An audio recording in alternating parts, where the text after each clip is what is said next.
Bonjour et bienvenue dans cette nouvelle vidéo. Aujourd'hui, nous allons parler de l'estimation des travaux.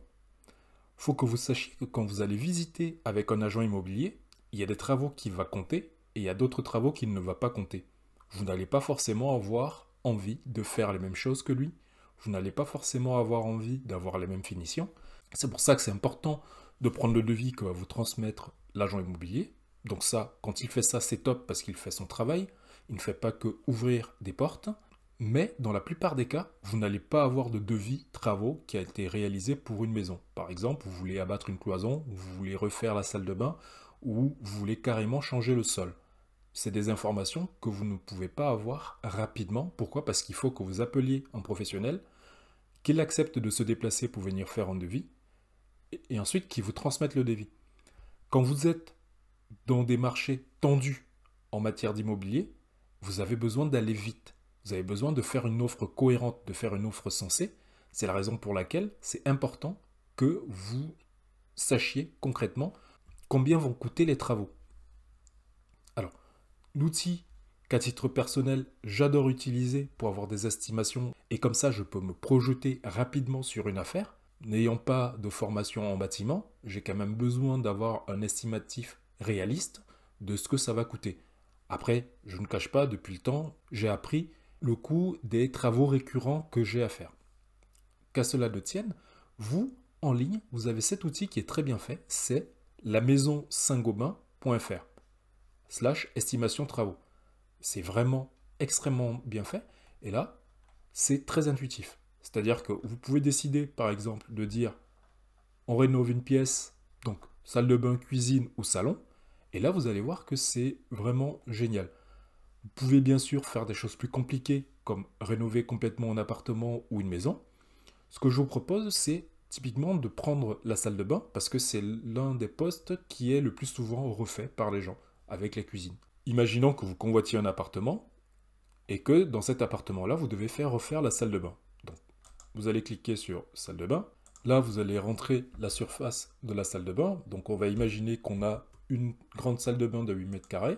La hauteur, on va dire qu'on est sur une hauteur standard, c'est-à-dire 2,50 m. Nous, on va partir sur, par exemple, équipement et meubles, revêtement de sol, électricité et ventilation. Ensuite, il va vous demander le type d'équipement que vous voulez installer. Alors, typiquement, on va dire, bon, on veut aller sur une douche à l'italienne. On veut un meuble vasque et il n'y avait pas un sèche-serviette suffisamment grand, on va en rajouter un autre.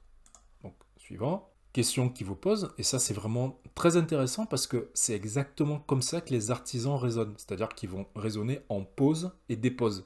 C'est-à-dire, ils déposent un équipement, ils en posent un autre. L'équipement qu'ils vont déposer, il va falloir qu'ils l'amènent quelque part, où soit il va être recyclé, soit il va être détruit.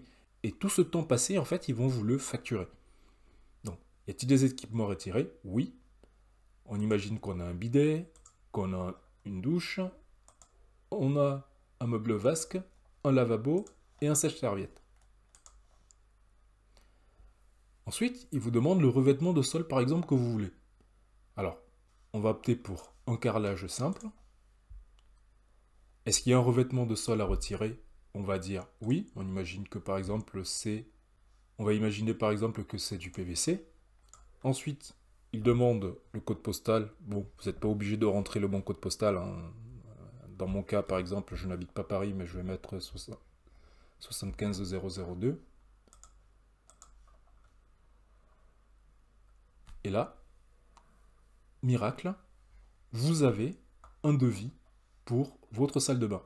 Ça ne veut pas forcément dire que ce sera le prix que vous allez payer. Là, c'est une machine qui vous répond.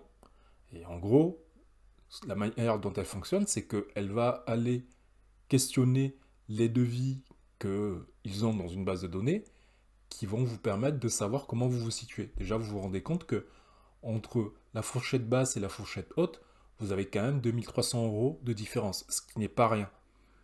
Donc, vous pouvez prendre ce budget-là, vous le retenez, vous prenez la fourchette haute pour votre négociation avec le vendeur, et par conséquent, vous allez pouvoir très rapidement faire votre offre en lui disant, bon ben, votre appartement nous intéresse, il faut que nous fassions refaire la salle de bain. Nous avons un devis à 12 500 €. Donc, ce que nous vous proposons, c'est que nous allons réduire le prix de 12 500 €. Il ne vous dira pas forcément oui du premier coup, mais au moins vous avez des éléments concrets, factuels, sur lesquels vous allez pouvoir vous appuyer pour pouvoir entamer une négociation avec le vendeur. Et surtout, ça vous permet de savoir, si jamais vous n'arrivez pas à négocier le prix avec le vendeur, si vous allez dépasser ou pas votre budget. C'est tout pour cette vidéo, c'est vraiment un outil qui est très bien fait, c'est lamaison-saint-gobain.fr, de tout attaché. Voilà, c'est tout pour aujourd'hui. J'espère que ça vous a apporté beaucoup de valeur et que vous allez pouvoir estimer de manière rapide vos travaux. N'oubliez pas, vous avez quand même besoin de l'avis d'un professionnel pour qu'il vienne justement affiner ces chiffres. Pourquoi? Parce qu'il y a des choses forcément que vous n'allez pas voir. Vous n'avez pas l'œil expert et c'est normal. Par contre, ça vous permet de vous positionner sur un bien ou pas.